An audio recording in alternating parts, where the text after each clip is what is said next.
Episode की शुरुआत में हम टेसु और सगामी को देखते हैं और इनकी लड़ाई ये लोग भी देख रहे होते हैं। और इनमें से एक कहता है कि यूकियो को भंगार की मदद से ठीक किया गया था, क्या वो लड़ पाएगा? इसमें दुस्तासेस कहता है, मैं कैसे कह सकता हूँ। पर वहीं आकार ने दुआ कर दी होती है कि टेसु ना हारे, वो जीत जाए।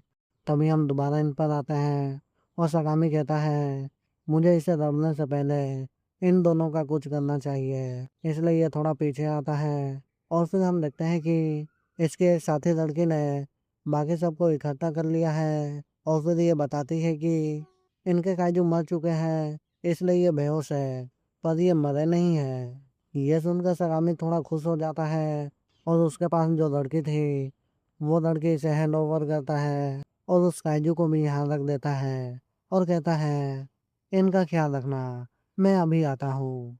तभी ये कहता है, अगर ये फायर काजू की मास्टर जाग गई तो मेरे लिए दिक्कत हो सकती है, क्यों ना मैं इसकी थोड़ी सी हड्डियाँ तोड़ दूँ।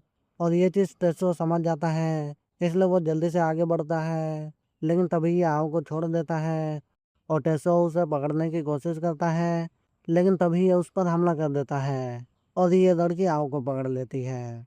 तभी सगामी का काजू टेस्टो को पीछे ढकलता है और ये देखकर सभी लोग हैरान हो जाते हैं और समझ जाते हैं कि ये काजू बहुत ज़्यादा ताकतवर है, इसे हराना इतना आसान नहीं होगा। लेकिन टेस्टो कहाँ रुकने वाला था, वो दोबारा हमला करने के लिए आगे बढ़ता है, पर इस बार ये ब्लॉक कर लेता है, लेकिन ज़्यादा देर के लिए नहीं। टेस्टो इसे पीछे ढकल देता है और अपनी कुल्हाड़ी फेंक कर मारता है, जिसे ये बच जाता है। लेकिन तभी टेस्टो इसके ऊपर आता है और एक जोरदार पंच मारता है, लेकिन ये इससे बच जाता है। तभी टेसु अपनी कुल्हाड़ी पीछे खींचता है, जिसे इसकी गर्दन कटने वाली थी, लेकिन इसने सही समय पर अपना सिर नीचे कर लिया। और फिर सगामी समझ जाता है कि इसे हराना इतना आसान नहीं होने वाला, बस एक गलती और मेरा काम तमाम। तभी टेसु पूरी तेजी से आगे बढ़ता है और एक जोरदार मुक्का मारता है। सबको को लगता है कि ये जीत चुका है, लेकिन फिर हम देखते हैं कि उसके नीचे में भी मुंह खुल चुका है और ये युकियो को हाथ तोड़ने ही वाला होता है, लेकिन ये सही समय पर पीछे हट जाता है।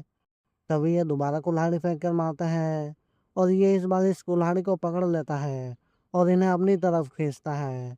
लेकिन तभी ये अपनी रस्सी काट देता है और फिर इसे हवा में ले जाते हैं और मुक्कों की बारिश कर देते हैं और मुक्के बजाते बजाते इसे नीचे भी ले आते हैं और दोबारा ऊपर चल जाते हैं लड़ाई करने के लिए। तभी इस काइजू के एक अटैक से ये नीचे गिर जाता है, लेकिन ये दोबारा खड़ा होता है और उसी समय ये काइजू उनके पीछे आ जाता है और उन पर दोबारा हमला करता है। और टेसो को इस पॉइंट पर समझ में आ गया था कि ये मेरी चाल को पहले ही भांप लेता है, इसलिए फिर वो युकियो से कहता है, मुझे सारी फुटेज दिखाओ, मैं लड़ते हुए एक प्लान बनाऊंगा। इसमें युकियो कहता तो है कि ये खतरनाक हो सकता है, लेकिन वो ये भी जानता है कि ये काम टेस्टो के अलावा और कोई नहीं कर सकता। तभी हमें सागामी की एबिलिटीज के बारे में बताया जाता है। उसकी एबिलिटी ये है कि वो 10 सेकंड आगे फ्यूचर में क्या होने वाला है ये देख सकता है। उसकी इस एबिलिटी की वजह से वो बहुत सी पॉसिबिलिटीज देख सकता है और उस वजह से वो अपनी जीत पक्की कर लेता है। लेकिन ये सिर्फ 10 सेकंड आगे का फ्यूचर देख सकता है। अगर इसने 10 सेकंड से आगे का फ्यूचर देखा तो इसकी हालत ख़राब होने लगती है और इसे 10 सेकंड आगे का फ्यूचर देखना ही पड़ता है, क्योंकि टेसो को हराने के लिए 10 सेकंड काफ़ी नहीं है। तभी हम देखते हैं कि यूकियो पूरी रफ्तार में इस काइजू के ऊपर हमला करता है, लेकिन तभी ये काइजू इसके पंजेस का इस्तेमाल करके एक ऊंची छलांग मारता है और इस पर हमला करते जाता है और फिर इसे जमीन में गाड़ देता है। तभी हम देखते हैं कि यूकियो अपने जेट पैक ऑन करता है और बस से निकल आता है और इस पर हमला करता है, लेकिन ये बच जाता है और इसे मारने ही वाला होता है। लेकिन तभी ये ड्रोन आकर इसे लगता है, जिस वजह से इसका बैलेंस बिगड़ जाता है और वो चीज़ नहीं होती जो फ्यूचर में होने वाली थी।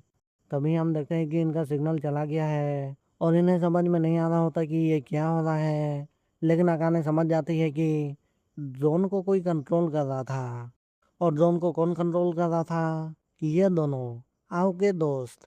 लेकिन तभी हम इन दोनों की लड़ाई पर दोबारा आते हैं और सगामी सोचता है कि उसे दोबारा फ्यूचर देखना होगा, लेकिन जब वो दोबारा फ्यूचर देखता है, वो देखता है कि फ्यूचर तो चेंज ही नहीं हुआ। फिर ये कहता है कि 10 सेकंड बाकी है। इसलिए वो टेसो से थोड़ा दूर आता है और मॉल पर कुल्हाड़ी फेंक कर मारता है, जिसे टेसो रोक लेता है। और फिर हम देखते हैं कि ये कांजू हमला करने के लिए आगे बढ़ता है। लेकिन टेसो अब समझ चुका होता है कि इसके एबिलिटीज़ क्या है।